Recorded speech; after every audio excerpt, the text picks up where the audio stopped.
Welcome back to CBS Mornings. The new year will bring a wave of changes on Capitol Hill. Speaker Nancy Pelosi will enter decades-long service as a congressional leader. Republicans will take control of the U.S. House, and 55 lawmakers will leave their current positions after making the decision not to run for re-election. Among them, Congresswoman Jackie Speier.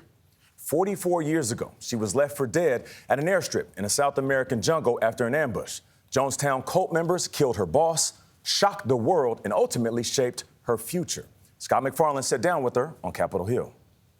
Decades before coming to Congress, Jackie Speier was lying on a deserted airstrip in the small South American nation of Guyana with 5 bullet wounds. I was on that airstrip for 22 hours without medical attention. On the ground? On the ground.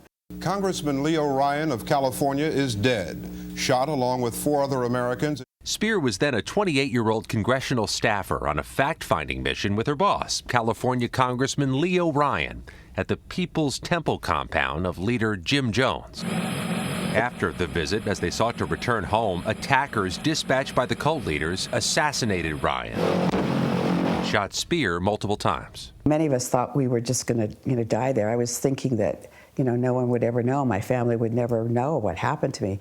Shortly after, another horror unfolded when hundreds of men and women in the People's Temple died in an act of mass murder-suicide. The scene at Jonestown assaults the senses, almost defies description. Speier, gravely injured, was on the ground a few miles away, praying for the arrival of a rescue chopper. I think it's informed everything I've done. I mean, it's made me into a fighter, and to not take no for an answer. I do.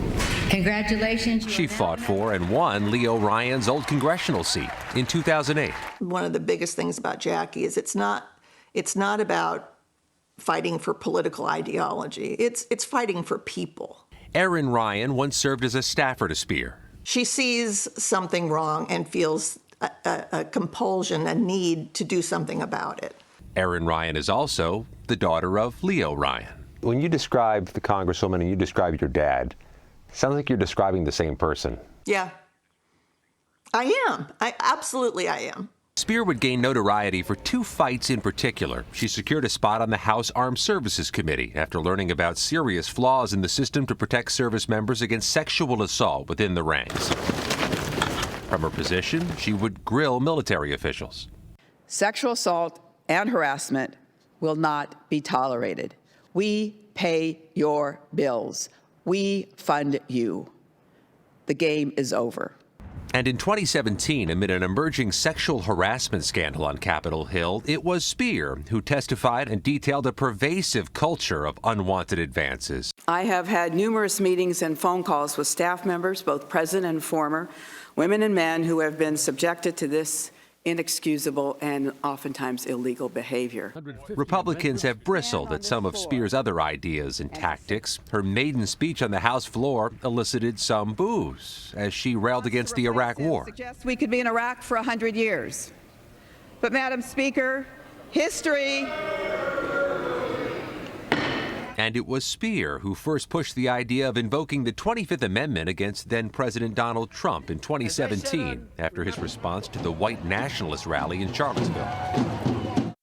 Speier, who faced death in the jungle in 1978, says she committed to her family a few years ago to finally step away from Congress, to remain full-time in California, to leave the seat she and her former boss held for nearly 2 decades combined. Everyone looks at Guyana as this horrific. Yes, it was horrific, but my God, I had a second chance at life. And it's made me fearless, which I probably would not have been had I not had that experience. I mean, when you look death in the eye, you are not afraid anymore.